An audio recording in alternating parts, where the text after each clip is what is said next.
En 2020, j'ai eu 20 ans. T'imagines pas comme j'attendais ce moment, depuis 2 ans, exactement. J'étais à fond pour une année extraordinaire.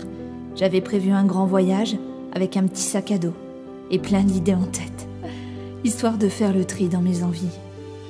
Pas simple d'avoir de grandes aspirations et tout un tas de questions aussi. J'avais envie de me bousculer, de me mettre aussi un peu en danger, de me confronter à une autre réalité et d'ancrer en moi la femme que je voulais être.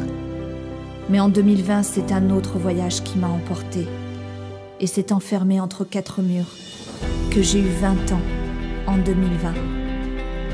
J'ai 20 ans et j'ai mal à mon humanité. J'ai grandi dans un pays de libre expression, d'accueil et de résilience. Notre terre gronde aujourd'hui et c'est dans ce monde chaotique que je vais devoir trouver du sens. Puisque chaque jour est une hypothèse, remise en question le jour d'après, sur quoi puis-je encore m'appuyer? J'ai la nausée au cœur. Derrière mon masque, il me reste juste mes yeux pour te parler vrai.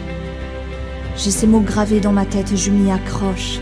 Liberté, égalité, fraternité, fatalité. J'ai failli tout lâcher, je vais être honnête. Je me sens funambule, sur un fil éternel sans but, au milieu de décisions sans queue ni tête. Ne me demandez pas d'être motivé, alors que vous considérez notre vie sociale non essentielle pour notre santé. En 2020, j'ai eu 20 ans et j'ai la fureur de vivre. J'ai toujours plein d'envie, mais je me pose moins de questions, j'agis. J'écris, je respire, j'accepte ce qui est. Oui, je me sens vivante, plus que jamais. J'ai toujours mes rêves en tête. J'écoute Martin Luther King et son I Have a Dream, ça me guide pour être. Être une femme libre de s'exprimer dans un monde confiné. Être une humaine engagée mais pas désespérée. Être pour ne pas disparaître. Oui, j'ai peur, mais je n'ai pas peur d'avancer. Oui, je ne sais pas, mais j'ai envie d'espérer, parce que j'ai la vie devant moi. Et même si ça craint, j'ai toujours le choix d'essayer. Tu viens ?